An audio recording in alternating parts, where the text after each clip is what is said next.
Good afternoon and welcome to OEG's latest webinar. Today we're going to be talking about business or leisure and the trend towards blended travel.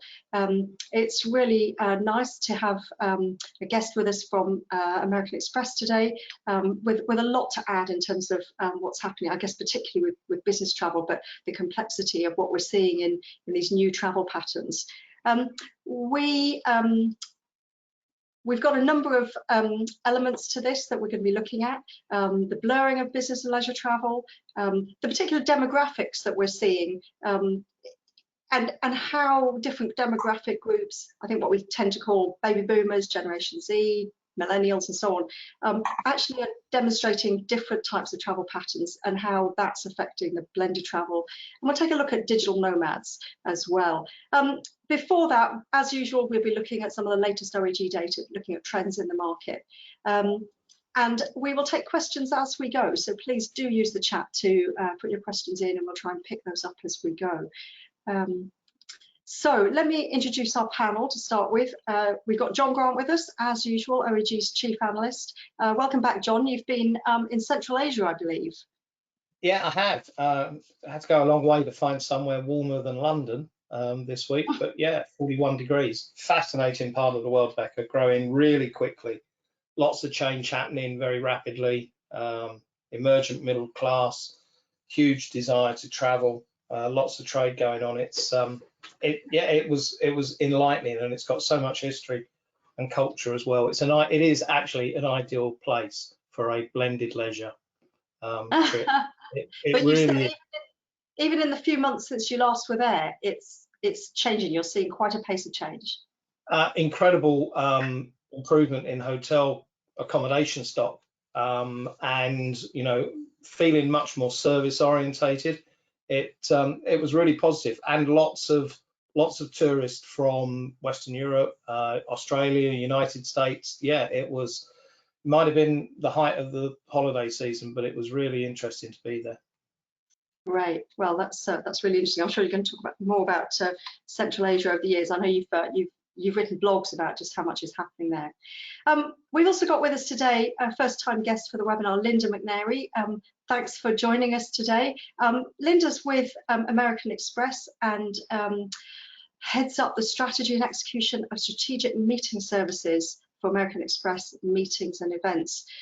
I guess you've been busy over the last few years, haven't you? If you've tried to adjust and anticipate what's happening in the business world and quite possibly the complexity of this blended travel as well. Yeah, 100%. As you said, as you identified, I do lead our meetings and events global division for strategic meetings. But being a part of American Express Global Business Travel, when the pandemic hit and the world stopped traveling from a transient travel perspective, the first responsibility was to bring everyone to safety, bring them back from wherever they were, whether it be China or in the town next door, right? Bring them home, get them safe, and let the pandemic begin. From a meetings and events perspective, it was quite interesting because it was canceling those meetings over the next period of time, but we rescheduled them 2 or 3 months out because we all thought this is going to be over within 2 or 3 months, right? And then it continued to be delayed, so you continue to postpone these meetings while at the same time trying to incorporate the use of and the professional use of webinars, video conferencing, things like what we're doing now that were quite clunky beforehand, and then we all got quite better at it. And then as there was the return to meetings, it continued, and return to travel, it continued to be a little bit bumpy. So it's been an interesting few years. I've decided that the word pivot needs to be removed from our language. We said that way too much in 2020 and 2021. So I would agree. I think I've definitely stopped using it, but we resonate with all of that. I think we did our first webinar, in fact, just before the pandemic, and then they just we've done many since then, and still here. So I guess that's testimony to the fact that we have all changed how we do things, even if we've gone back to our face-to-face meetings to some extent.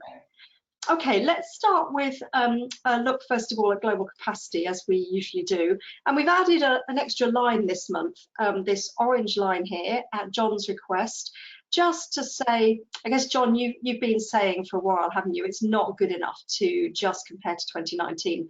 What would the world have been like if we'd not had any pandemic and capacity had carried on growing at the rate it was growing at, which I make it about 3% for capacity growth in the year to January 2020. So 4 years of 3% growth and a 76 million capacity seat gap that we're missing.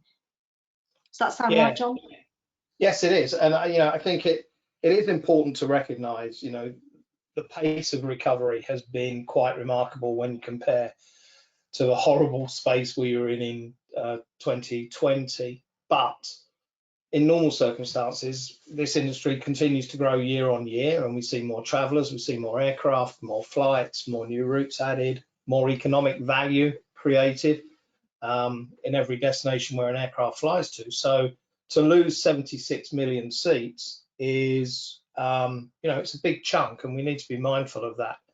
But equally, Becca, I think because we're missing those 76 million and demand remains extremely strong, and we have, like it or not, capacity discipline from airlines who, for a number of reasons, cannot add more capacity at this moment in time. The airline industry is probably heading for one of its most profitable summer seasons ever. Airfares remain stubbornly high. That's a function of supply and demand and will stay that way. The price of jet fuel has come down. And if you're trying to book a seat, for instance, across the Atlantic at the moment for the next 3 months, it's a minimum of £1,000 round trip. And if you want to fly, I'm sure there aren't many people who want to at the moment, who want to fly from the United States to China, in economy class, the average selling fare is about $11,000. It's absolutely madness. So that gap really explains why we have such high fares in the market at the moment and why airlines are looking forward to July, August and September, because they're going to make a lot of profit and recover a lot of the losses they've made in the last 3 years. It's a really good time to be an airline. And Linda, where do you see this very high fares affecting meetings and events at the moment? 100% aligned with what John just said. And it's really making it difficult for event organizers where the airfare is sponsored by the organization. Obviously, there's public conferences, seminars, etc., where you're responsible for your own airfare. But after 3 years of not getting your teams together, and we'll talk more about this morning, I'm sure, but companies are realizing how important it is to bring people together and get together in the same room, drive culture, drive engagement. But if you have teams dispersed across different continents, the airfares are just formidable, and you add the hotel rates, which are also rising to that, and the cost of meetings is definitely on the rise and looks to be for quite a while.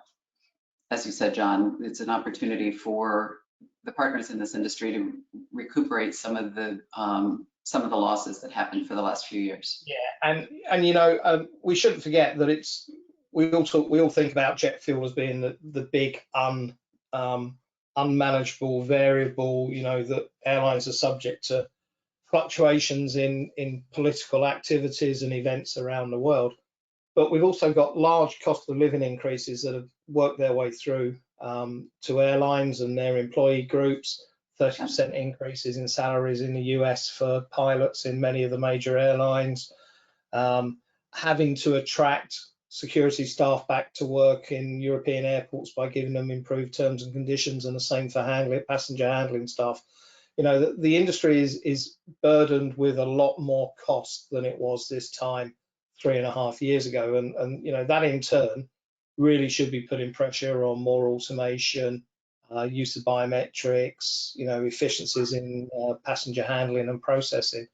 But at the moment, it's a reasonably good period for the airline industry. But deep down, they probably deserve it. It's been a pretty tough couple of years. It's frustrating for event organisers, as Linda says. I mean, you organise an event in 6 months' time. You look to buy an airfare now, you'd think I'll hang on for a month because it's going to get cheaper, and then you have to hang on another month. And actually, when you book it, it's still as expensive as it was 6 months earlier. Or worse. Yeah, or more. And and it's a really, really, really tough situation if you're a consumer and you're looking to buy. I say every time anyone asks me, if you know your dates of travel, book as soon as you possibly can.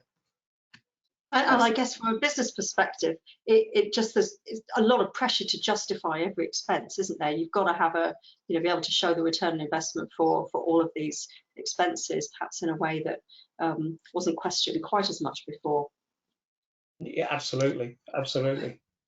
Let's have a look at the similar sort of capacity data, but for different parts of the world. This shows capacity in June 2019, 22 and 23, with the difference in percentage terms versus 2019. And I guess the anomaly in a sense here is, or the one that needs a bit more explaining is the Asia one, isn't it, John, at -4.6, because China is such a big part of Asia that it sort of distorts that number a bit, doesn't it? The Southeast Asia, for instance, is actually faring quite a lot worse than that, but this number's buoyed up by the Chinese domestic. Yeah, it is. This region of the world was the last to reopen. Had started opening in the last quarter of 2022, and then I think China caught everyone by surprise early in January, saying that they were going to reopen, and everyone suddenly thought there'd be a rush of Chinese international travellers. Was never going to be the case. They travel in groups, and group travel's only just returning. Only a certain number of countries have been designated for group travel out of China, and people have got to get passports, and there's whereas year-round travel out of China had sort of become the norm, we're seeing more peaky travel around traditional Chinese holiday periods. So it's no surprise. And because this region of the world was the last out, it's also struggling with resources. It's struggling to find pilots. It's struggling with aircraft that are coming back into networks. There's large parts of Russian airspace for many airlines is completely restricted. So it's no surprise that it's taken this long. And I'm not going to use that 5-letter word that begins with a P and finishes with a T.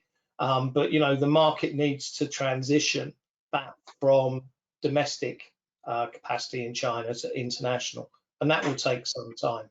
So you did say, John, didn't you, that we are actually seeing more capacity come back to Europe from China than, there's not been any big fanfare, but when you actually look at the numbers, we're seeing, quite a lot of European cities now have got services to China again, where, a year or two ago, we were saying, well, it's only going to be the Paris, the Londons, the Frankfurts, and Edinburgh, Manchester, Portugal has got a service. So is that a surprise? Yeah, quietly, they're coming back on the radar. They're not at daily frequency in many cases, and they're slowly building. I think the big test for that Chinese international market and those European destinations, particularly the United Kingdom, will be late August, early September, when we see the return of the Chinese international student.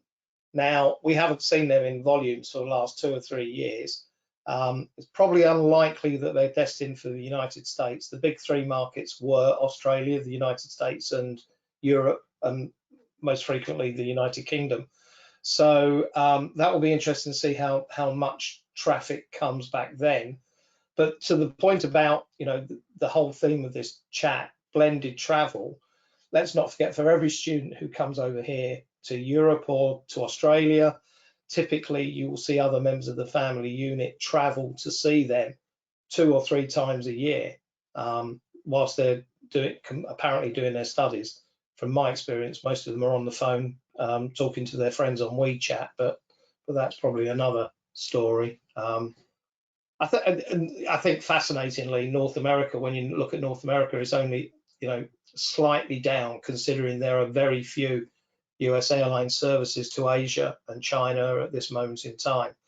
And we're seeing a huge growth in ultra low cost carriers in the United States at the moment, which I think a really exciting and fascinating period for the industry. How are the big 3 US domestic carriers, the legacy airlines, responding to this?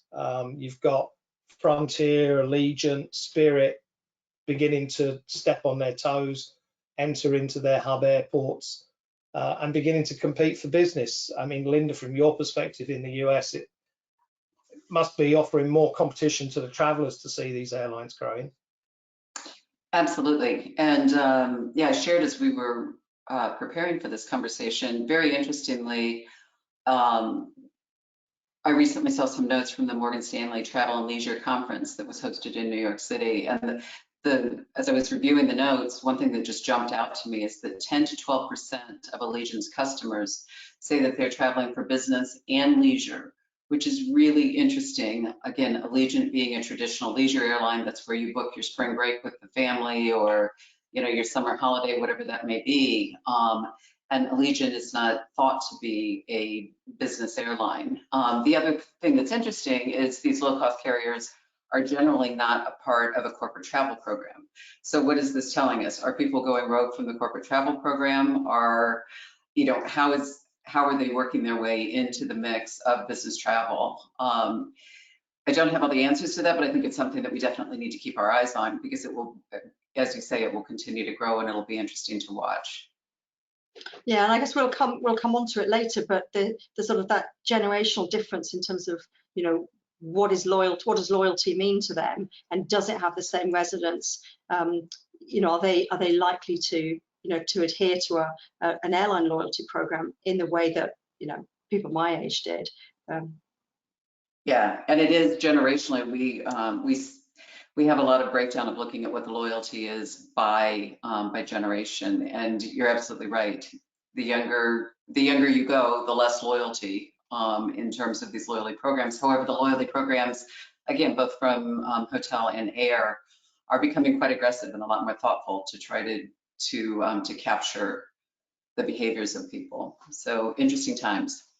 Yeah, well, we'll get on to more of that in some detail. But while we're talking about the aviation industry specifically, we just wanted to have a quick look at what's happening with the jet fuel price. We look at this periodically because it's such a big lever for airlines. What we see here is this is taken from the IATA website. This goes back to the beginning of last year. We saw this big jump in March around the time when things were kicking off in Ukraine. But actually, when we look now, we've had a steady period of it falling, which this has to be, albeit that it's back where it was, I guess, before, John, but this has to be good for the airlines, doesn't it, when we look at this? Absolutely, it is, Becca. And normally, and we don't live in normal times, normally you would expect airfares to see some reduction because the price of oil is falling, or the fuel surcharge levy that is applied to an airfare coming down. But we're not actually seeing great evidence of that at this moment in time. No. There's just too much demand out there, so airlines are able to capitalize on that. Whether it will stay at this point, I don't know. If it follows the normal sort of 12-month cyclical pattern, come October, November, we should expect it to increase a little bit. But if there is good news to that messaging, supplies at the moment in most of the European storage facilities are at their highest levels ever.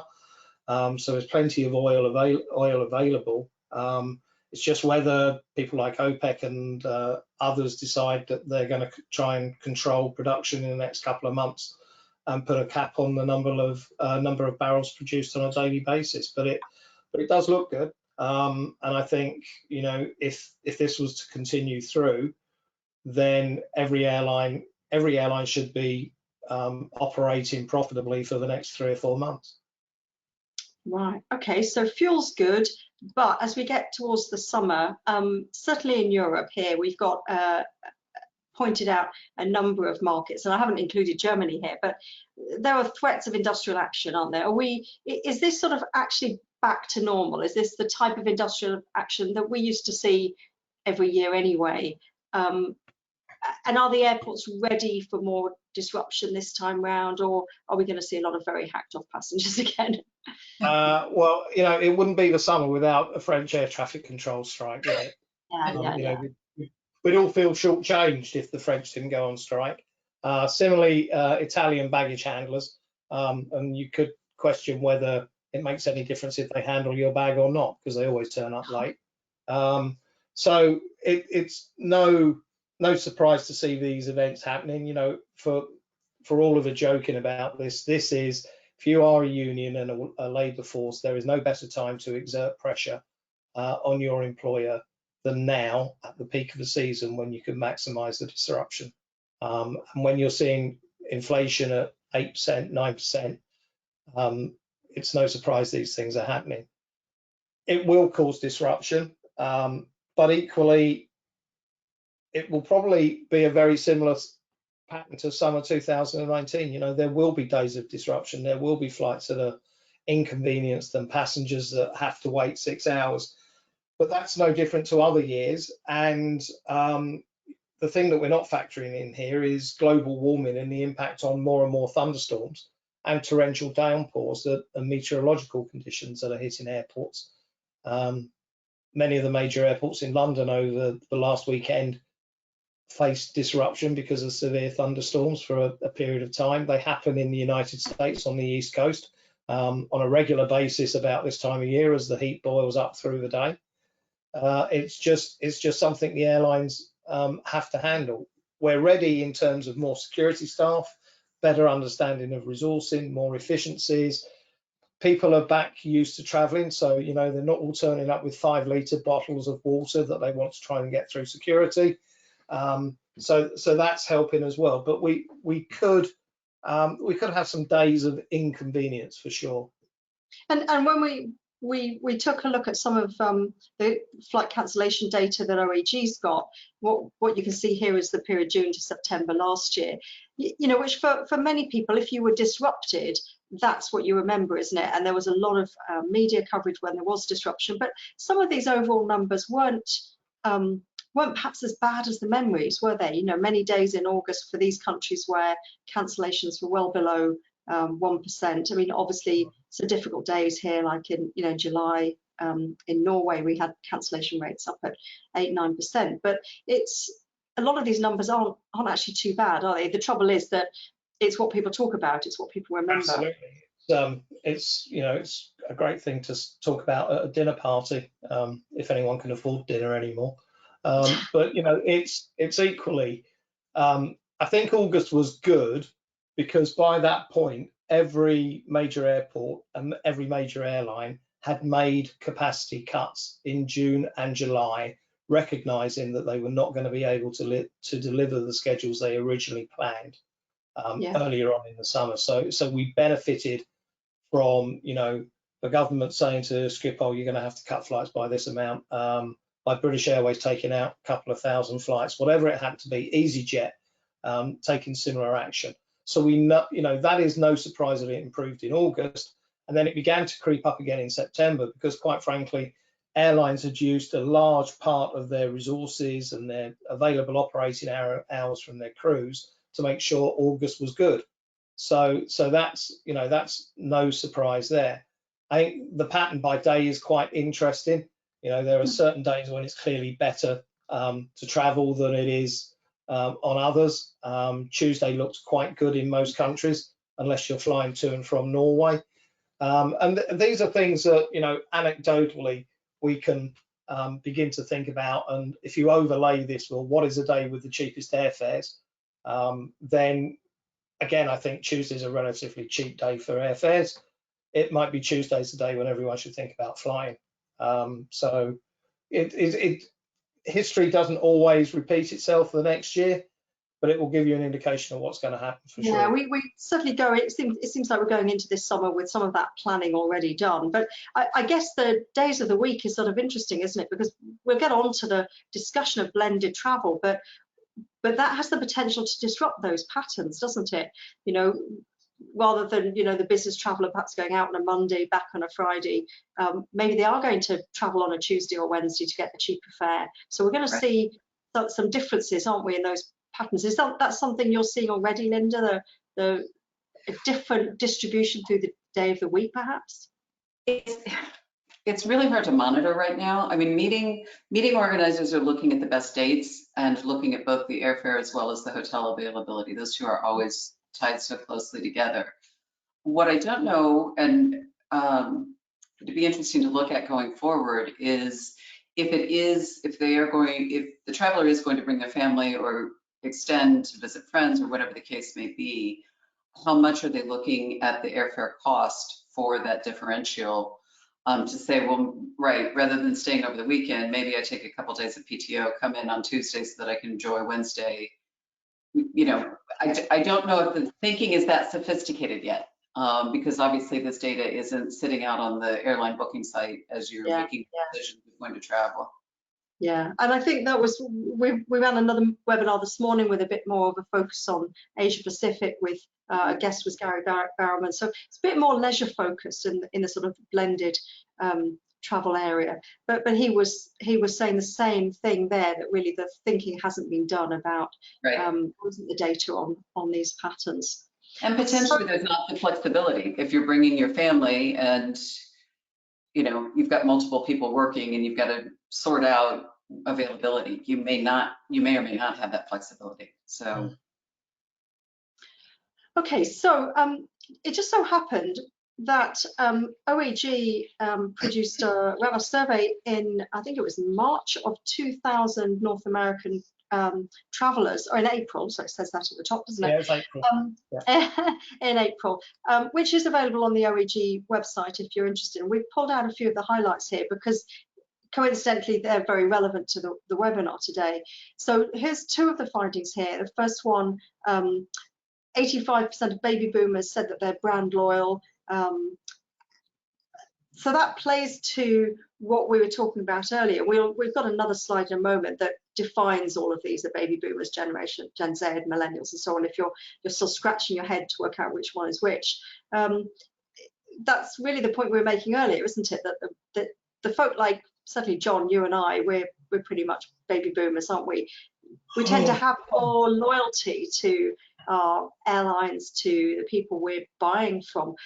But the youngsters, if you're in a, you know, they're maybe looking to stay in a job only 3 years, and if being able to, you know, have travel as part of that, is part of the mix, their loyalty is very different, isn't it? Loyalty to who they work for, loyalty to who they're going to fly with, and loyalty in terms of saying they'll exercise some of their bargaining power if they want to travel more and threaten to quit potentially. So yeah, and I don't know how much of that sort of loyalty in your particular generational segment, Becca, is down to things such as frequent flyer points that have been earned and status, which I think still for some people plays and resonates with their whole travel planning. But I think the other side is, you know, the exciting opportunity, young travelers and their complete and utter disregard for brand loyalty and looking for a deal plays into the hands of Allegiant, Frontier, Spirit, and all of these new airlines that are being created, Norse, where quite frankly, you know, it's all about price. And these guys are looking for deals, non-traditional options. So it's there is a polarization in the market, no doubt about it. And for airlines, hotels, everyone in the travel chain, you know, it's time to maybe rethink your strategies and think about how you're going to appeal to some of these and what added value products are you going to try and create for them that's going to drive their money into your pockets. So though the price is interesting, isn't it? We've had a few comments in the chat about, you know, the different airlines beginning now to, you know, airlines you wouldn't expect charging for carry-ons, charging for this, charging for that. So the price in some ways is a bit less transparent, isn't it? I think so, but I don't know. You can unbundle it. You can call it NDC. You can call it ancillary revenues. You know, it's much more transparent. It's all of those things that probably make absolute sense. Why does everyone have to pay for a bag when only 20% of people put a bag in the aircraft hold? You know, so it all makes sense. It's the visibility and the transparency about the pricing, which is important, and of course giving people the option to buy, and that's what NDC is supposedly all about. And some airlines are becoming really good at generating ancillary revenues.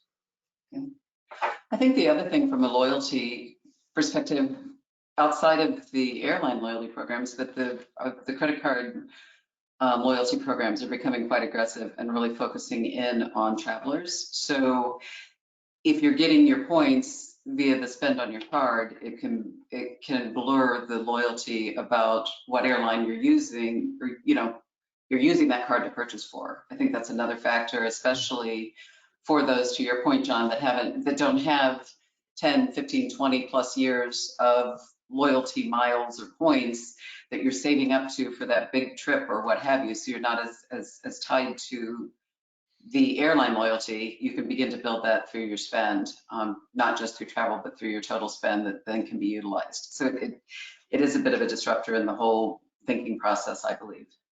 And I guess, John, you and I on these webinars over the last few years have spent a lot of time talking about China and about the sort of the online ecosystem that exists, where it's not just about buying a flight, it's about buying all sorts of things. And I guess this finding on the right here, younger travelers seeking deals and non-traditional options, wanting better hotel and experience packages, it's all part of that, isn't it? It's living in an ecosystem where there's a whole bunch of different things you're considering buying, not just the flight. It's the experience, it's the hotel, and all of that's up for grabs, and they're looking for deals.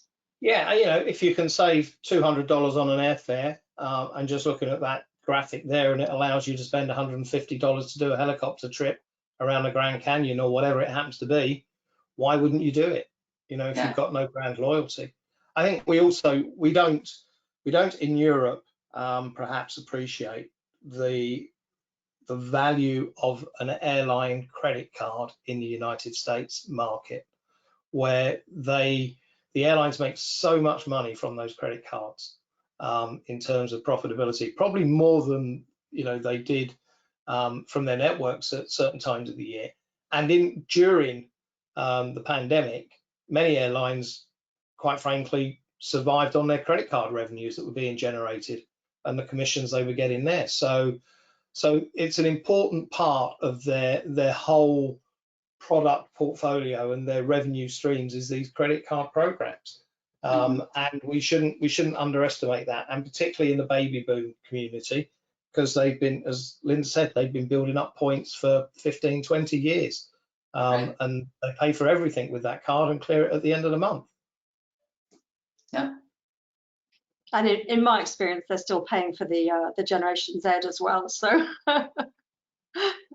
their expenses seem to go on the credit card, don't they? So maybe some of the non-loyal behavior of the younger travels is being funded by. Yeah, I wouldn't be surprised actually if that's the case.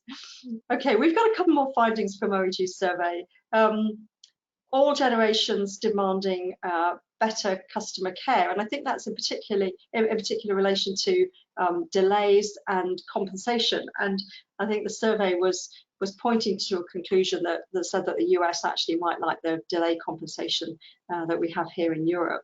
John, did you have?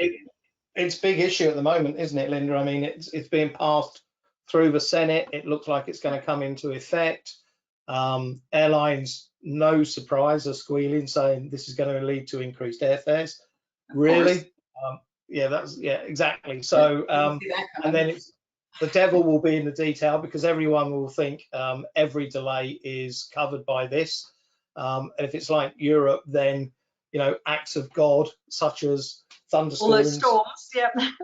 will not see any compensation. So, but it is about time perhaps there was a bit more equal treatment by airlines in the US at those moments when things go wrong. It's you hear stories of different airlines with different ways of treating people, and this will force most of the airlines to standardize levels of compensation.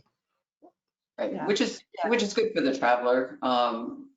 But as you say, we've sort of, as a US traveler, you sort of have gotten used to it is what it is. You're lucky if it's an overnight cancellation that you get put up in a really lousy airport hotel with a little voucher for some food, but not much more than that. So it will be interesting, and as you say, it's going to be confusing because the expectations will be here and the promise will be here, and that gap will. I feel bad for the gate agents at the airports and the people handling those people. Yeah. And then to that other point, I mean, Linda, are you seeing this? A lot of people using third-party apps when things go wrong to rebook? Absolutely. And to me, to your earlier point, John, this is where using AI, using chat, which we have in our mobile app, so that you can, for that disrupted traveler, if you've booked through an agency, you don't have to stand in that long queue that's understaffed, and trying to figure out, how you're going to take care of that disruption. You immediately can, via WhatsApp or other chats, be working with someone who's actively finding flights for you and improving the service for that disrupted traveler. It's a great opportunity rather than just throwing people at the problem. Okay, in the chat we have put a link now to where the results of this OEG survey are. So if you want to dig into that in a little bit more detail, head over to the chat and pick up the link there. So I said that we would give a definition of these different generations, which is what we've got here on the right, which are sort of, different countries, different places have slightly different definitions. I know China does this slightly differently, but broadly they fall into these categories, with these millennials, Generation Z, being just much more digital natives, more comfortable with the technology, yeah, a little bit less different to history, age, hierarchy, and that's where the loyalty, change in loyalty comes in. We've got a few other findings on the left here from the survey, and this plays to the point about our, where travel is, business travel, leisure travel. Baby boomers are prioritizing leisure. I think we've been seeing that for a while. We're seeing plenty of baby boomers sitting as leisure travelers in what we used to call business class cabins, which I guess they're not really business class anymore, are they? We'll need to call them something different. While millennials are prioritizing sustainability. John, are there any surprises in this survey? Really, it's confirming what we sort of instinctively know? Yeah, I think it does confirm that, Becca. I mean, I can relate to some people I know who are baby boomers, and when they're traveling now, they are combining both business and leisure travel. I think part of that is to Linda's point, when we've all been locked down for 3 years, suddenly we're able to travel freely again, and we realize we haven't seen half of the places in the world we wanted to see. And if you're going anywhere near that place on a business trip, then why not take 3-4 days out of your schedule and go and see that particular destination, particularly if it's on the other side of the world. Baby boomers, I think it's really interesting. They are traveling more, and they're combining business and leisure, but they're not the type of people that I would expect to be taking a laptop with them and sitting on a beach and working. Whereas that's much more a Gen Y and a Gen Z type sort of digital movement, freedom of access, able to move around as freely as they want. But it's fascinating when you actually sit back and you look at this and you put it in the context of your own family unit. And we probably all have different people who fit into those categories and display those types of behaviors. Yeah, and we've got my next slide really just summarized some of the changes that we're seeing in the world of work, because this is obviously what is making the difference with business travel in particular. Obviously many of us working remotely, hybrid working. All 3 of us, for instance, are working in our homes now. How Linda, how is corporate travel coping with this sort of blended work and this, the expectation that I can work from a beach, or I can go and visit my relatives in another country and I'm going to be working there, or the meetings and the desire to extend travel it sounds like it's a quite complex task for corporates, and where perhaps it was just about a travel department, now there's all sorts of HR implications as well. Absolutely. And it's interesting because the topic of blended travel, as evidenced by this webinar, is receiving a lot of buzz and headlines. People are talking about it, a lot of dialogue, but the reality is that our clients are not seeing sufficient demand in most cases to ask us to assist them in making tangible changes to their corporate travel program or the tools. Instead, it's shifting to, and this generational study is very thoughtful to utilize, because they're saying what we need to do is understand our workforce and understand how we service their needs. So, you know, as you say, John, you may see the boomers that are saying, all right, I haven't been to that city, or I haven't seen these friends in 3 years. I'm going to extend my trip to take care of that. Whereas the younger generations, as you said, looking more at sustainability, they may want to extend to contribute to a do-good cause, to consider it, you know, to go into an ocean cleanup project or doing different things. We actually see that influence in organizing incentive trips for some of our customers, where they say, you know, not everybody wants to just either play golf, go to the spa, or lay on the beach. People want to contribute. They want to be a part of something bigger than them and feel good during that trip to have that experience.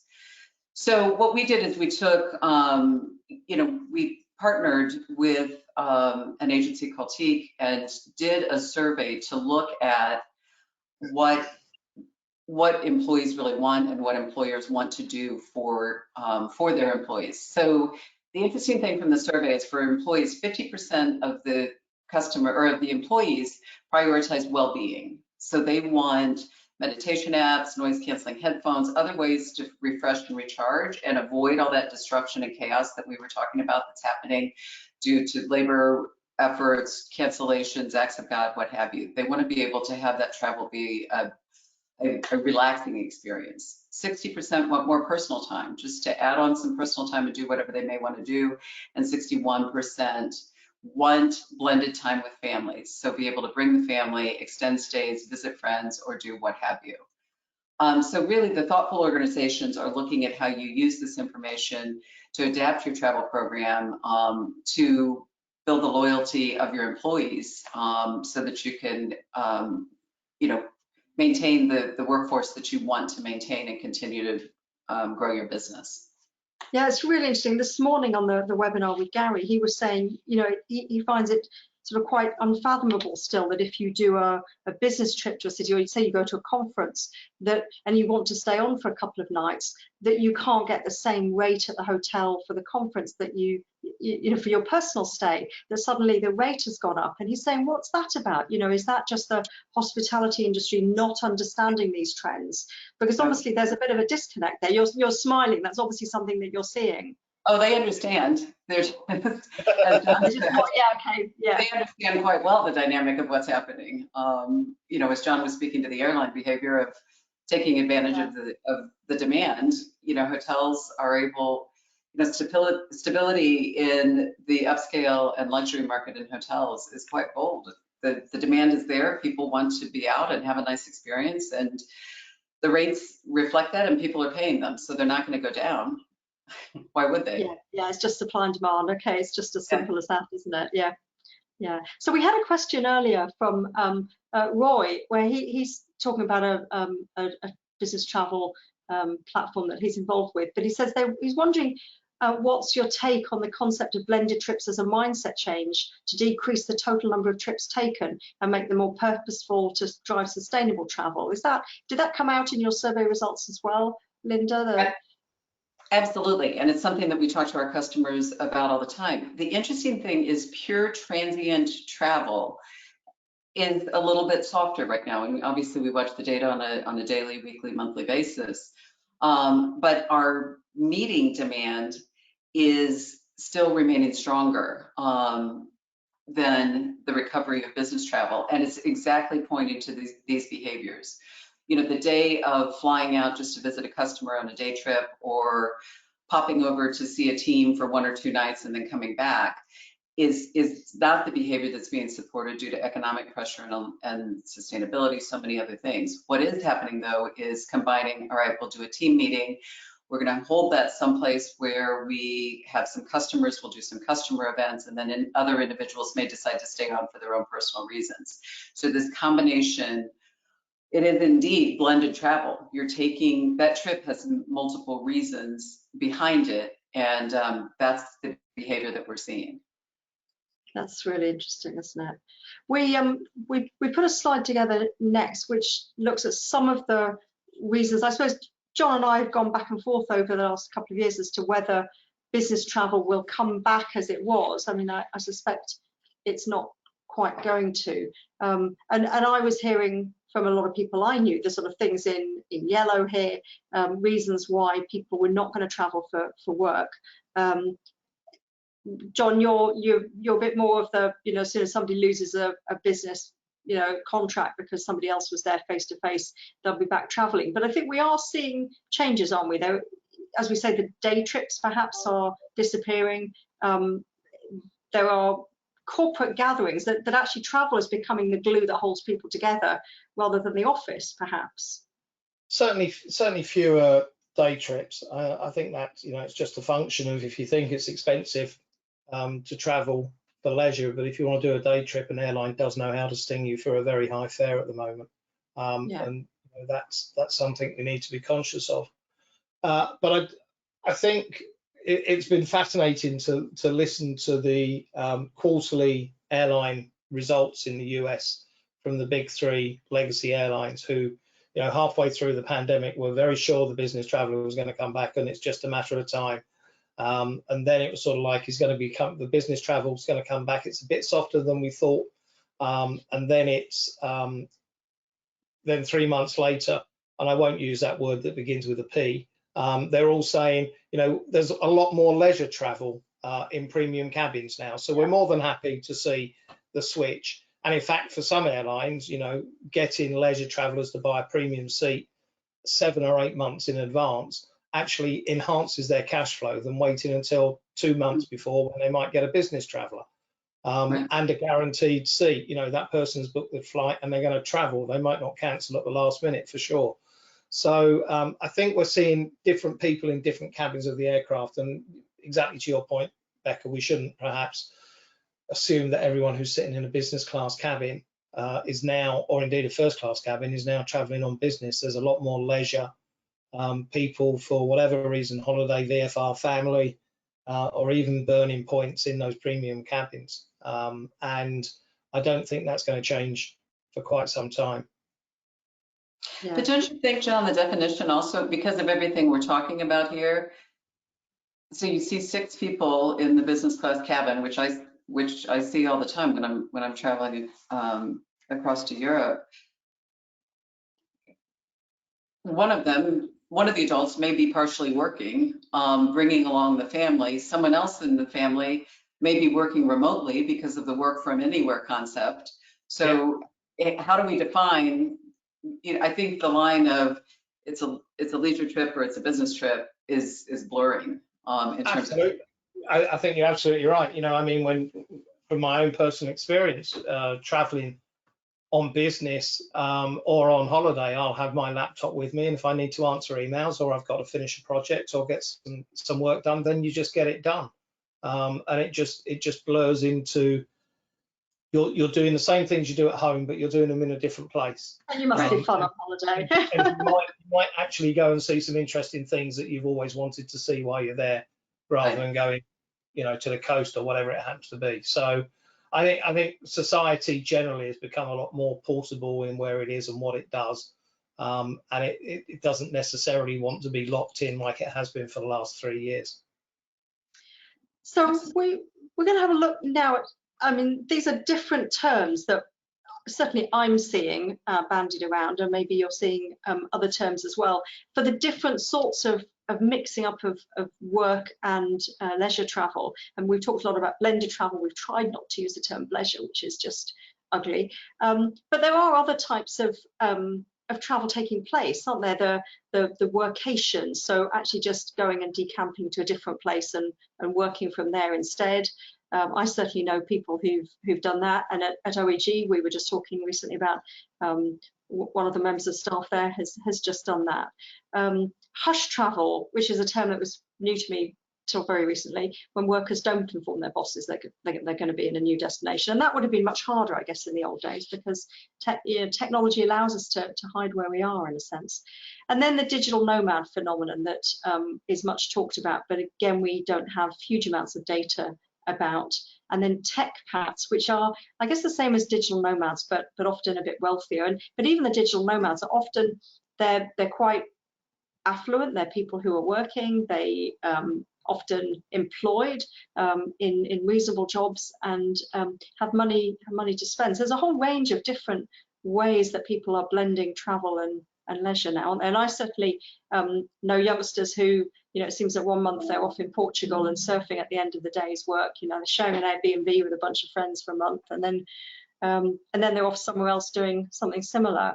But I guess there's all sorts of implications for the companies when that happens as well. And that's the sort of traveller, I guess, that the corporates are trying to, or the worker that the corporates are trying to work out. How do you keep them on board when that's what they're wanting to do?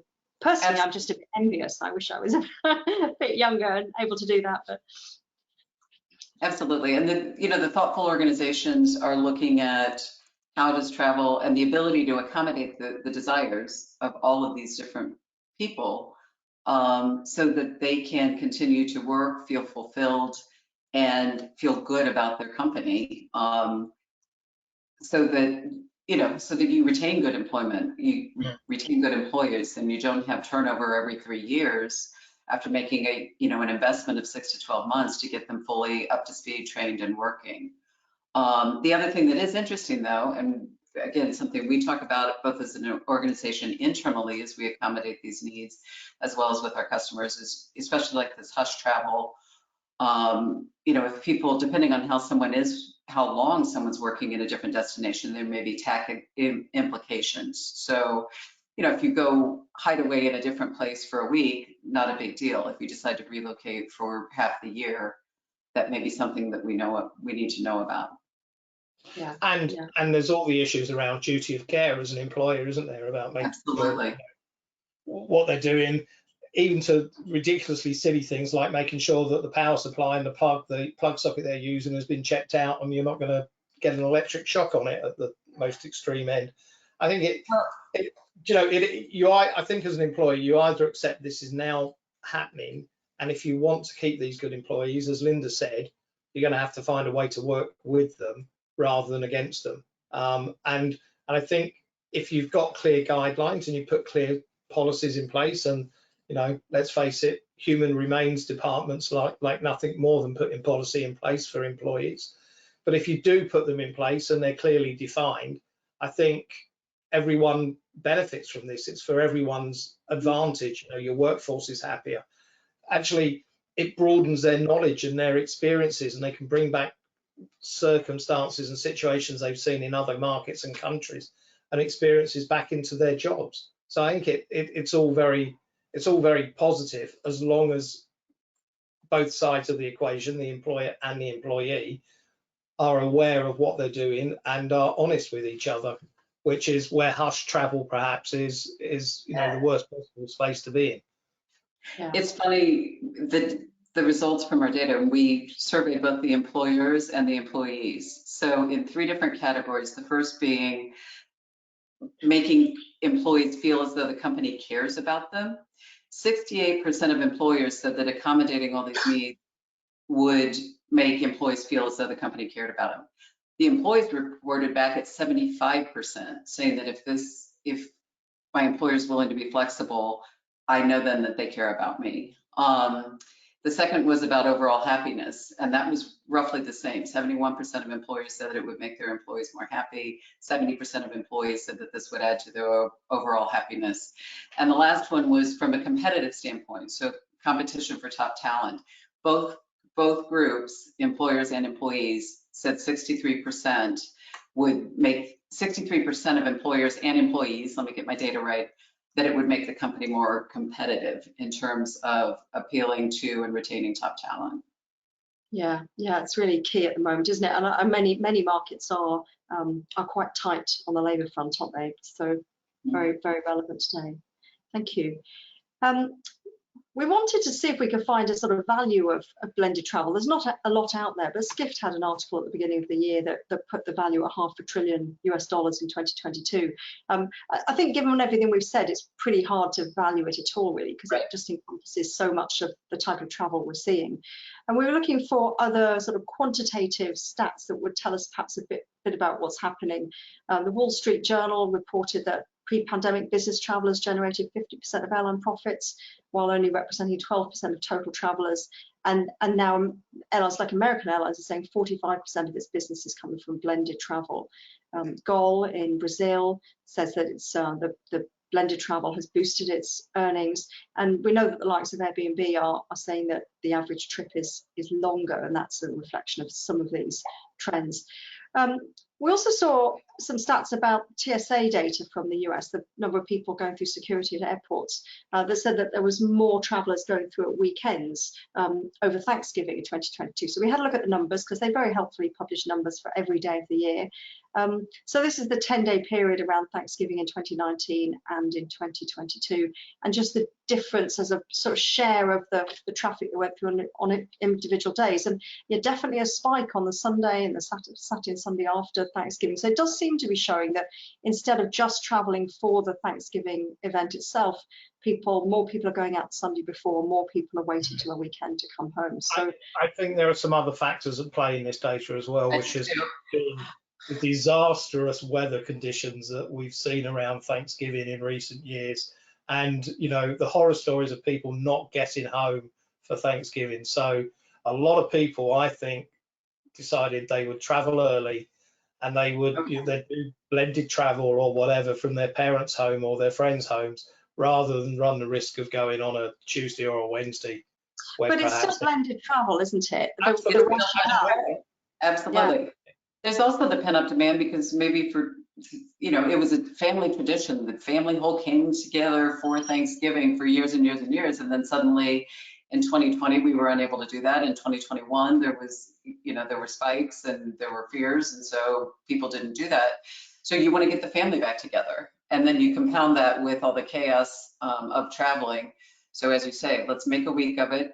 I may have to work or take a few calls for several of those days, but I'm going to book the weekend travel to avoid all of those things. Yeah, and everybody, everybody's just more understanding that that's an option now, isn't it? Yeah. So digital nomads, who are they?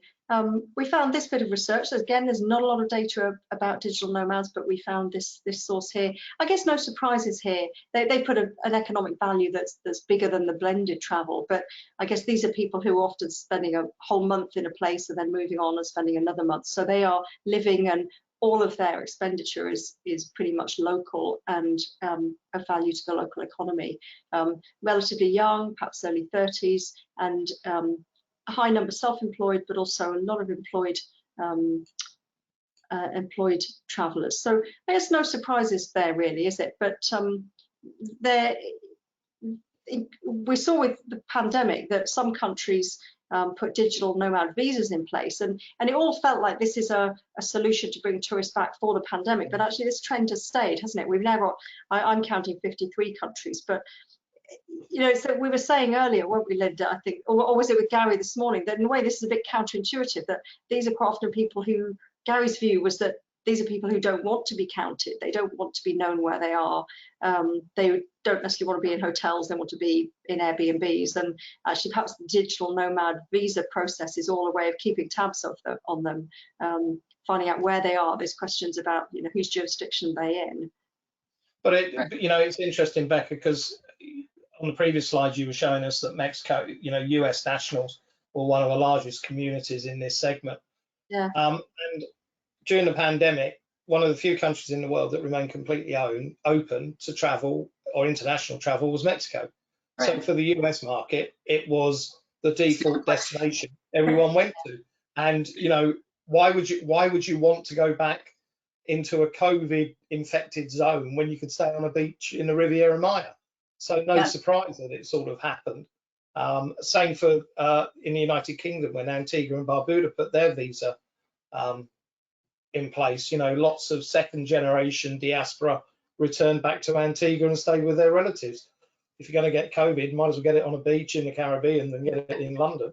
So I think the diaspora thing is an interesting point, John, because do you think this will make it easier now for people from diaspora communities to go back for a month or an extended stay and work from there for a while? And we might see air travel actually, to use the 5-letter word beginning with P, transition a little bit more towards the diaspora communities and facilitate that sort of travel flow? Yeah, absolutely. Negligible in the scheme of things. Absolutely, and not only that, but the part of this whole transition is also the increase in number of really long haul or ultra long haul flights that allow people to go from India to the United States non-stop rather than having to stop in Dubai or London and things like that, or non-stop to Australia and get to Perth. You know, and there's now, as we speak, there's a flight from Sydney heading to New York non-stop for the first time. So, Yeah. you know, suddenly the fact that the world is becoming a smaller place again, and you can get to lots of places non-stop, makes this really interesting. And to the point about tax and benefits, if you look at some of these countries that have digital, you know, nomad visas, Albania, very cheap. Armenia, very cheap. Brazil, relatively cheap. There's a lot of Croatia, relatively cheap. There's a lot of countries here where the cost of living is a lot lower than those mature markets in the Western world. And I'm sure that's as attractive to these travelers as the destination itself. Yeah. Yeah. So we are just coming up to 4 o'clock here in the UK. I've got one more slide, which hopefully won't be too long to talk about. We've taken some data here, had a look at the World Tourism Organization data, just to see where tourism is. The chart on the left is tourism receipts, and on the right, tourist arrivals. So tourism receipts well down, international this is, well down on number of tourist arrivals. So people still aren't spending what they were spending before. And I guess the question here was, you know, have travel patterns, is this just about demand taking time to come back and long haul travel in particular taking longer to come back? Is it the loss of the Chinese visitor, who we know spends a lot? Or is there something to do with the blended travel patterns here? And the companies, I know Gary felt quite strongly this morning that, you know, companies haven't really worked out how to market perhaps to people in this space. I think it's everything. It's a combination of everything. You know, and I think what we forget is the impact that the cost of the airfare has on the pocket and the spend when you get to the destination. You know, if you're having to pay twice as much to get there, you're a lot more conscious about, do you go out for that, you know, expensive meal? Do you go out and get the extra beer, whatever it happens to be? It makes you reset and think about what you're going to spend. So I think it's a combination of everything, Becca. I agree with you 100%. This could be a 20-minute conversation in and of itself. Well, we often talk about these sort of things a bit more often, but it's been really good today to talk about this business and leisure travel and what's happening there in really a bit more depth. We're through all our slides there. Thank you very much, both of you, for joining. Do you have any sort of final words on, you know, where you think, Linda, where do you think this is going? Is this, we're clearly still in a process of change. It's not about going back to business travel as it was. There's a lot of work to do for companies to try and, you know, get to grips with the changes that we're seeing. Yeah, to me, the key takeaway is there's, you know, we talk about blended travel as a key buzzword. The other one is the future of work. The future of work is now for organizations, you know, speaking to businesses. You cannot delay your thoughtfulness around this. You need to really embrace understanding your employees, what you're trying to accomplish, how you establish culture, and how you provide meaningful ways to adapt to your people and adapt to your programs to incorporate all of the things we've been discussing. But you can't wait till 2024. You need to do it now. Yeah, that's really, really sound advice. I'm sure that the people listening they probably know that, many of them, but it's a bit of a wake-up call, isn't it, to know that you have to do it now. Becca, to be honest, I don't have anything, you know, to add. I think it's been a really interesting chat. Perhaps more importantly at the end of this is to acknowledge that after how many of these have we done? Oh, I don't know. Quite Too many. Few. This is your last one as you retire. It is. I'm stepping away from the industry and going off to do other things. So yeah. So another Pan Am employee bites the dust, I guess. Yeah, there's probably not too many of us Pan Amers still around, but thanks for all your help. Oh, that's okay. And, it's been good fun. It has. I don't think we ever set out to do webinars, but it's been a good journey. Yep. So enjoy retirement. Yeah, thank you. I will, for sure. I'll be off somewhere without trying to juggle the work and the leisure. Just stick to the leisure. So you're not going to be a blended traveller. No. OAG, I say we, I shouldn't say we after that, should I? We'll be back on the, I think it's the 12th of July with another webinar. So do look out for details of that and sign up and register when you can. Just want to thank Linda and John very much for all their contributions. I think it was really interesting, Linda, hearing a bit more. We don't often look at the corporate world in this much detail, and it's really interesting. I really valued your insights today. So thanks very much. Okay, bye from all of us. Thanks, bye-bye.